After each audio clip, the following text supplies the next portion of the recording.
Honestly, there are 7 people I have never and will never forgive. Not just for one thing, but for a long chain of betrayals. They know exactly who they are, and so do I. Picture this. 4 young men from Liverpool conquer the world.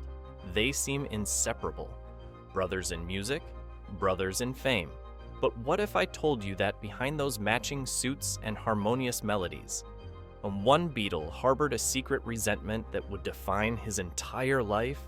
What if the quiet Beatle wasn't actually quiet at all, but seething? Today, we're diving deep into George Harrison's untold story, the grudges he carried, the bandmate he couldn't stand, and the shocking truth about who really broke up the Beatles. This isn't the feel-good Beatles story you know, this is the real story, and it starts with a young boy in Liverpool who just wanted to be heard. February 25th, 1943, a cold Liverpool morning. George Harrison enters the world as the baby of the family. But here's something wild. His mother, Louise, she's not listening to typical British radio during her pregnancy. No, she's tuning into Radio India. Sitters and tablas filling their tiny house at 12 Arnold Grove. It's like she's programming her unborn son for something bigger, something exotic, something different. Fast forward to 1956. 13-year-old George is riding his bicycle when he hears something that changes everything. Elvis Presley's Heartbreak Hotel drifts from a nearby window. That's it. That's the moment. The quiet kid who doodled guitars in his school notebooks finally knows what he wants to be. His friend Raymond Hughes has a guitar for sale. George's mom Louise scrapes together 3 pounds and 10 shillings. That's about 110 pounds today. A fortune for a working-class Liverpool family. But she believes in her boy. George forms his first band, the Rebels, with his brother Peter and friend Arthur Kelly.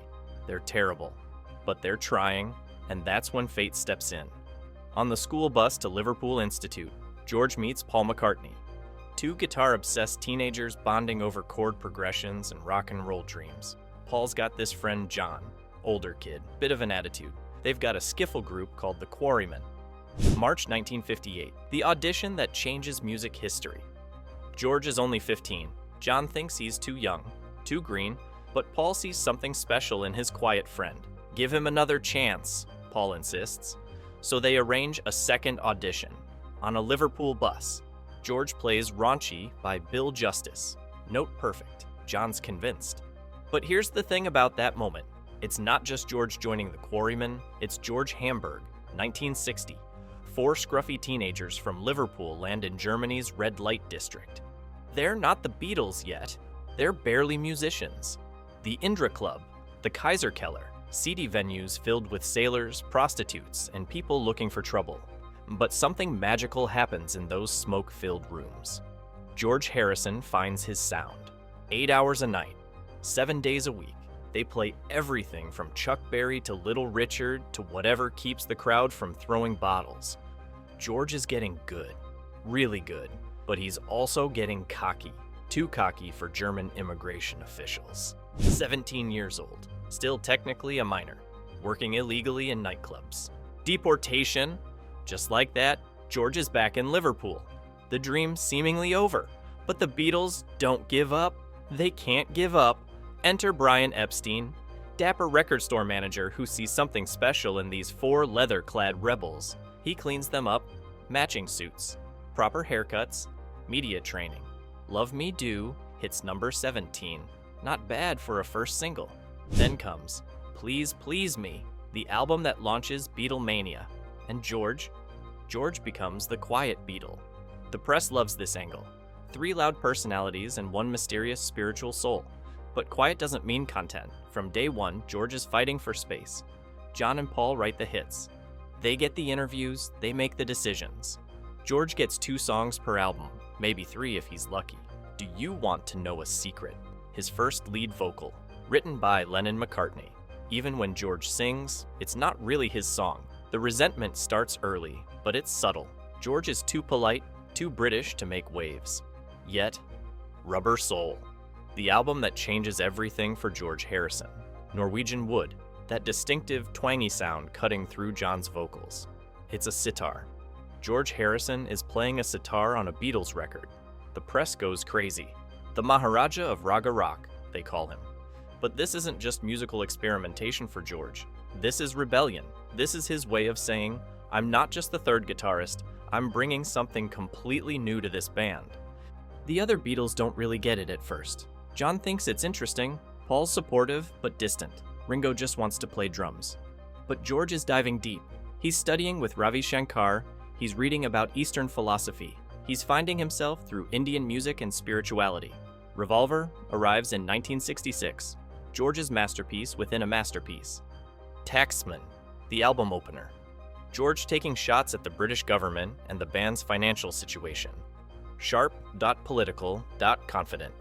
Love You Too, full Indian instrumentation. Sitar, tabla, the works. I Want to Tell You.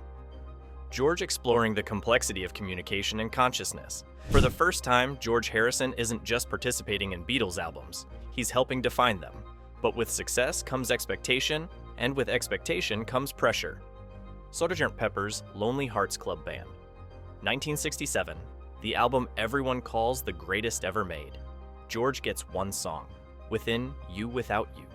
8 minutes of Indian-influenced psychedelia. It's beautiful, it's profound, it's completely different from anything else on the album. But it's also isolated. Track 4 on side 2, separated from the rest of the album's narrative flow. George is becoming the Beatles' token experimentalist.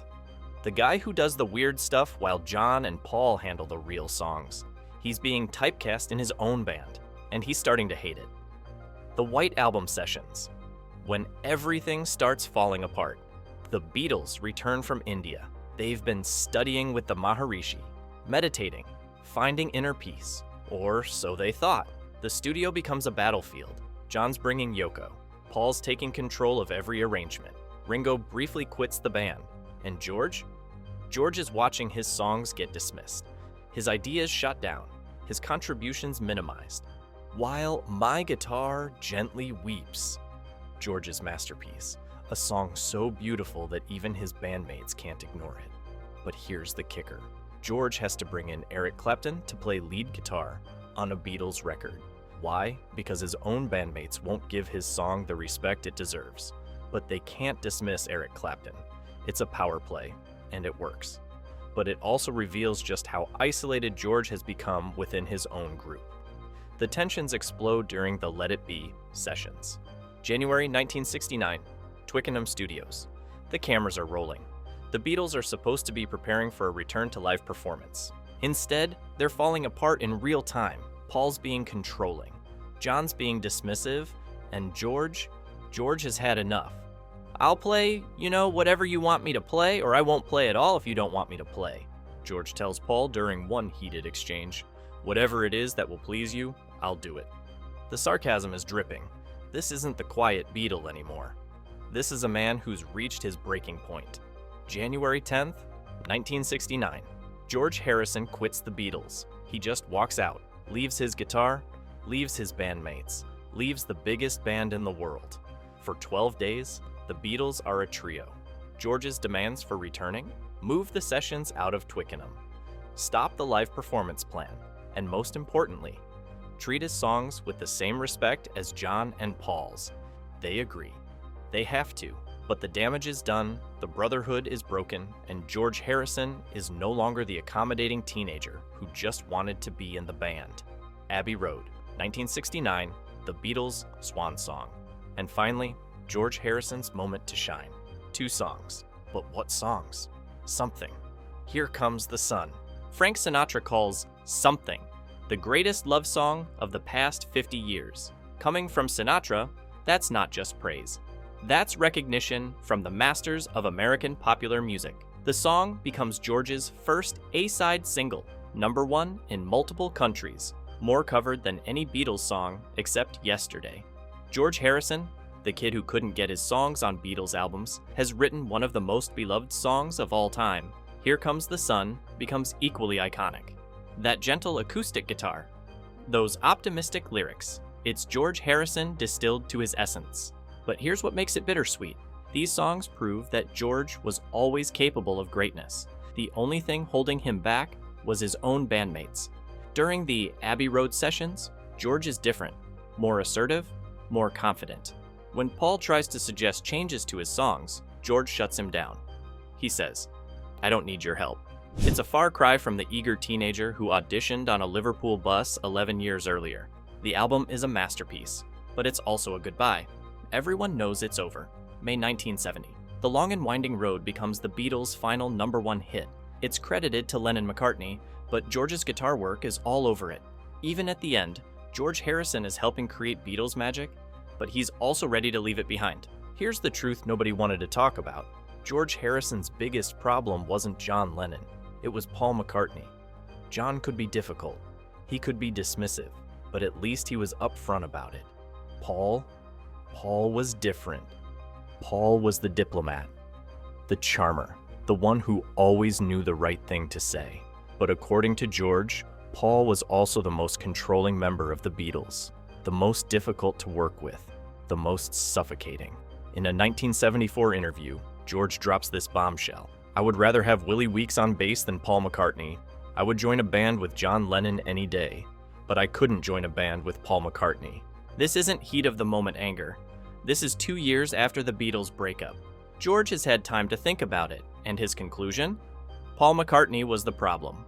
George describes Paul's approach in the studio. "Paul would always help along when you'd done his 10 songs. Then, when he got around to doing one of my songs, he would help. It was silly. It was very selfish." The example George always comes back to? Maxwell's Silver Hammer, Paul's song from Abbey Road.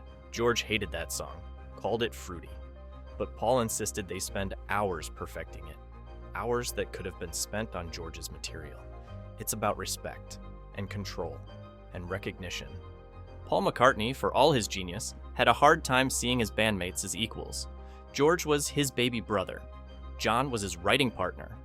Ringo was the lovable drummer. But George Harrison? George was a sideman who occasionally contributed. Even decades later, Paul struggles to fully acknowledge George's contributions. In a 2020 interview, he admits he might have underestimated George's songwriting.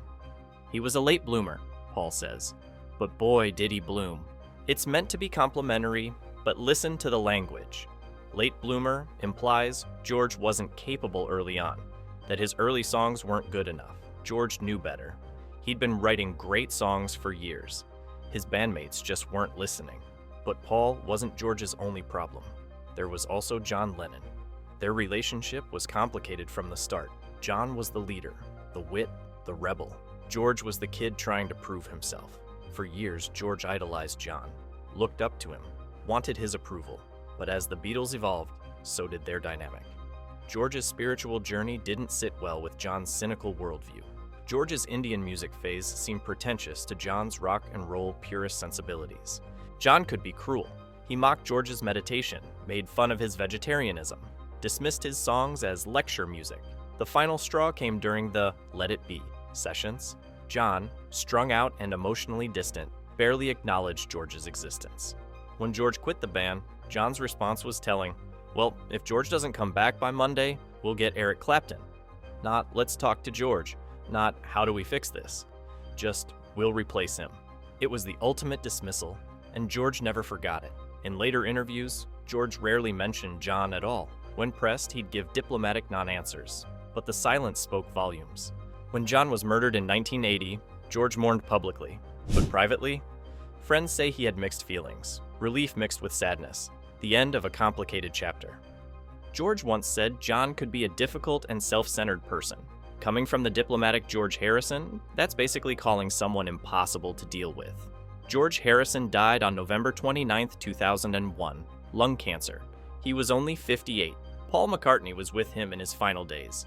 They held hands, they joked, they made peace. "He was my baby brother," Paul said after George's death. Even then, even in grief, Paul couldn't help but position himself as the older, wiser one. But here's the truth about George Harrison. He wasn't the quiet Beatle. He was the frustrated Beatle, the overlooked Beatle, the one who had to fight for every song, every solo, every moment of recognition. He wrote Something, and Here Comes the Sun, and While My Guitar Gently Weeps, despite his bandmates, not because of them. He introduced Eastern philosophy and Indian music to Western pop culture while being mocked by his own band. He organized the Concert for Bangladesh, one of the first major charity rock concerts, and changed how musicians could use their platform for good. George Harrison didn't just survive being in the Beatles, he transcended it. But the scars remained. The resentment toward Paul's controlling nature, the disappointment in John's dismissive attitude, the frustration of being treated as a junior partner in his own band. George Harrison's story isn't just about the Beatles, it's about finding your voice in a world that wants to keep you quiet. It's about asserting your worth when everyone else wants to minimize it. The quiet Beatle? George Harrison was anything but quiet. He was just waiting for the world to listen. And when they finally did, the music was extraordinary. What do you think? Was George Harrison right to resent his bandmates? Or was he just being difficult? Drop your thoughts in the comments below. And if you enjoyed this deep dive into Beatles history, make sure to hit that subscribe button and ring the notification bell. We've got more untold celebrity stories coming your way. Thanks for watching, and I'll see you in the next one.